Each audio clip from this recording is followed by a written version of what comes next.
Hello and welcome to Rajya Sabha News. I'm Tina Jha. Let's begin with the headlines. Second phase of budget session of Parliament begins with disruptions over violence in Delhi. Opposition parties insist on discussing law and order in the national capital.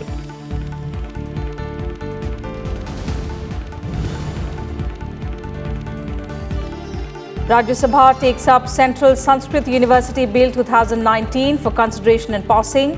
HRD Minister Ramesh Pokhriyal introduces bill that is aimed at converting 3 deemed to be Sanskrit universities into Central Sanskrit universities.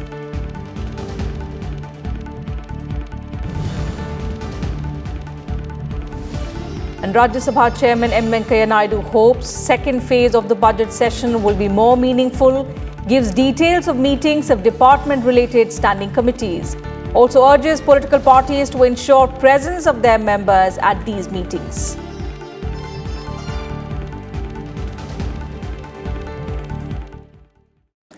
Rajya Sabha Chairman M. Venkaiah Naidu asserted on Monday that all sides must endeavour to restore normalcy in Delhi and then discuss ways and means to prevent violence. His assertion came after the opposition demanded a discussion on the issue of violence in Delhi. Our priority. Rajya Sabha Chairman M. Venkaiah Naidu admitted the seriousness of the issue of the recent violence in Delhi and assured members that after deliberations with all sides, a discussion on the issue will be allowed in the House. हम लोग एक स्वर से बोले इस house से सामान्य स्थिति लाने के लिए एक स्वर से बोले, ये कोई पद्धति नहीं, ये तो कोई शोभा नहीं देते। सामान्य स्थिति लाना बहुत जरूरी है, हमारा कर्तव्य बनता है, हम सब लोग मिलकर उसके लिए। इसलिए मैं चाहता हूं नेता विपक्ष से भी और नेता सदन से भी और संबंधित मंत्री से भी बातचीत करने के बाद ही मैं समय तय करूंगा कब चर्चा करना। ये तो मेरा निर्णय है। Let the total peace be restored. Let us state to see that the system is work effectively and then normalcy to be brought in Delhi particularly in view of what has happened. Despite fervent appeals as the protests by the opposition continued, Chairman adjourned the House till 2 p.m. The House stands adjourned to meet at 2 p.m. today. When the House met again, members from the opposition parties trooped into the well of the House, raising slogans against the government. Deputy Chairman Harivansh said the discussion on the violence should take place only after restoration of normalcy, but members continued with their protests. माननीय chairman साहब ने सुबह ही कहा था महत्वपूर्ण विषय है, पर स्थिति सामान्य होने के बाद इस पर बहस करें। आप कृपया इस बहस को चलने दें। As the noisy scenes continued, the House was adjourned for the day. The House stands adjourned till 11 hours on Tuesday, 3rd March 2020. Priti Mishra's report for Rajya Sabha TV. Rajya Sabha Chairman M. Venkaiah Naidu said on Monday that as many as 95 MPs did not attend even a single meeting of the parliamentary standing committees that reviewed allocations for different ministries post the presentation of the union budget for the 2020-21 fiscal.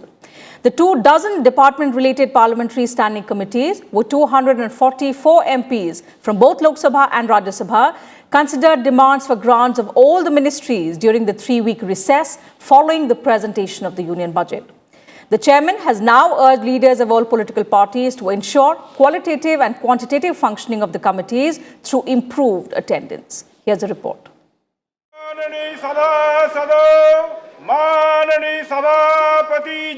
As the second half of the budget session of Parliament commenced on Monday, Chairman M. Venkaiah Naidu gave a brief account of the functioning of committees of Rajya Sabha during recess. Of the 24 department-related standing committees, 8 are with Rajya Sabha and 16 with Lok Sabha.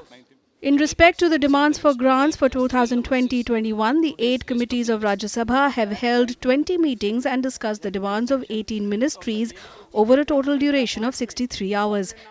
In respect of demands for grants 2020-21, the 8 committees of Rajya Sabha have held 20 meetings and discussed the demands of 18 ministries over a total duration of 63 hours. Taking into consideration that the Parliament meets for about 6 hours during each sitting, the total time spent by these 8 committees examining the demands of various ministries in effect amounts to over 10 sittings of Parliament. Proportionately, the work done by the 16 committees of Lok Sabha amounts to another 20 sittings of the Parliament. In all, the work put in by the total 24 DRSCs in examining the demands for grants of all the ministries equal to 30 days of functioning of the Parliament, which is quite significant. That alone takes the total of sittings of Parliament during a year to over 100 days. The attendance of members of Rajya Sabha at 52.57% continues to be higher than that of Lok Sabha at 46.37%. The chairman said that 4 of these 8 committees have reported attendance of more than 50%. The highest attendance of 65.51% has been in the meetings of the Committee on Health and Family Welfare. I am happy to inform that the attendance of the members, of Rajya Sabha at 52.57% continue to be higher than that of the Lok Sabha at 46.37%. While the overall attendance of members of the BJP and the Congress account for a total of 142 members has been much higher than 50%. The attendance of the members from other parties amounting for 102 members has been only around 40%. On the whole, the members seems to have taken more interest in issues concerning health, human resource development, home affairs, and tourism and transport, while somewhat lesser interest in commerce, industry, and science and technology. A total of 87 members, accounting to 36% of the total 244 members, have reported full attendance in the meetings on demands for grants. As a token of appreciation, the chairman also offered to the 6 members for continuing with full attendance during the committee meetings. I would like to refer to those 6 members as a token of appreciation for continuing with full attendance.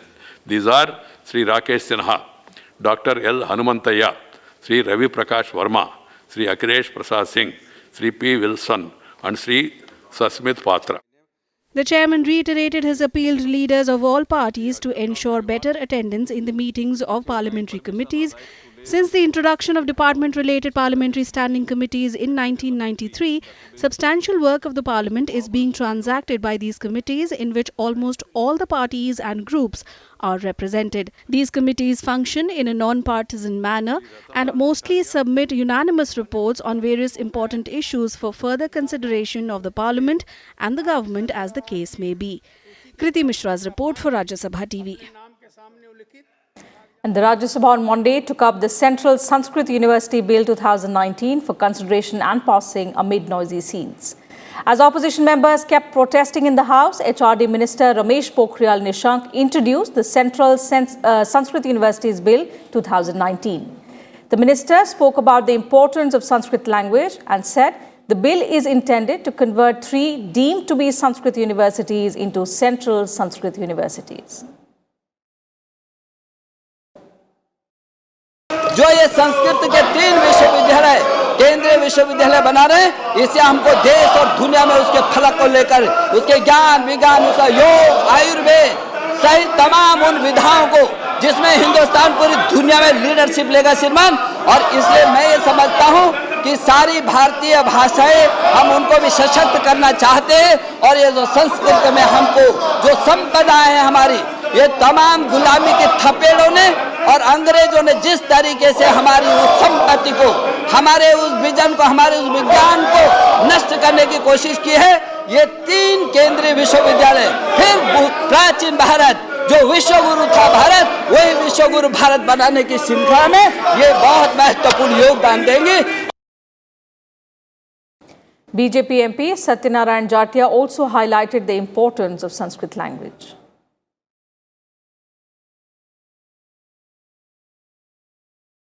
ताकत कदमों में चलने के फिर क्या मौके या बेमौके, उम्मीद उठे, उम्मीद बढ़े, उम्मीदें जाए मंजिल तक। तो इस प्रकार से एक अच्छा कदम है जो मंजिल तक ले जाने के लिए, आगे बढ़ाने के लिए हमको प्रेरित करता है। और इसलिए हम सब मिलकर के जिस दृष्टि से एक अच्छा भारत बनाना चाहते हैं, एक अच्छा भारत का निर्माण करना चाहते हैं, उस भारत में संस्कृति को स्थापित करना चाहते हैं, इस संस्कृति की स्थापना के लिए संस्कृत का उन्नयन करना चाहते हैं, उसके लिए ये बहुत आवश्यक है और ये बहुत आवश्यक था। The Central Sanskrit University's Bill 2019 was passed by Lok Sabha in December last year. The bill aims to establish and incorporate universities for teaching and research in Sanskrit.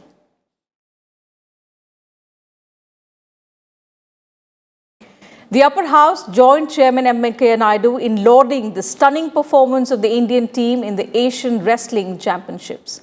Chairman Naidu said that the laurels will inspire budding sportspersons in the country.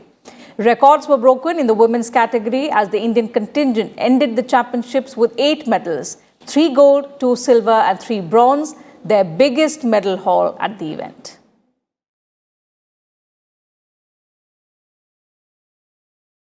On behalf of the whole House and my own self, I congratulate the Indian wrestling continent for winning 5 gold medals, 6 silver medals and 9 bronze medals in their respective categories at the Asian Wrestling Championship 2020 held in New Delhi from the 18th to 23rd of February 2020. Indian men and women wrestlers put up an excellent show, and so far this has been the India's best ever performance at the Asian Wrestling Championship. It is indeed a matter of great pride that our wrestlers continue to better their past performance and achievements. Equally significant is the promise and potential being shown by our new wrestlers. Their example should inspire our young sports persons to emulate and improve upon their achievements. I wish all these wrestlers success in their future and endeavor and hope they will continue to bring many more laurels in the country. And the Upper House on Monday also lamented the demise of former member and social worker A.V. Swamy, who died of prolonged illness at the age of 91. Members observed silence as a mark of respect to the departed soul. Social worker A.V. Swamy was born on 18 July 1929 in Nabrangpur. He served as a member of the Upper House of Parliament as an independent candidate from 4th April 2012 to 3rd April 2018.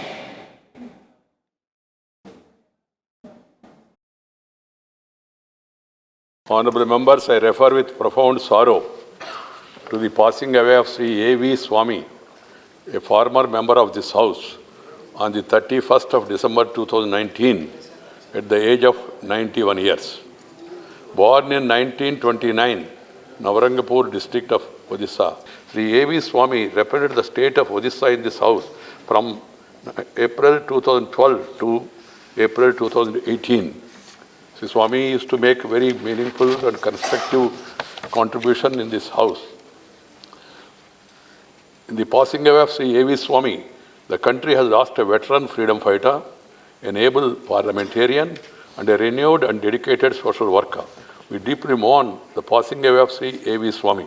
I request the members to raise in their places and observe silence as a mark of respect to the memory of the departed.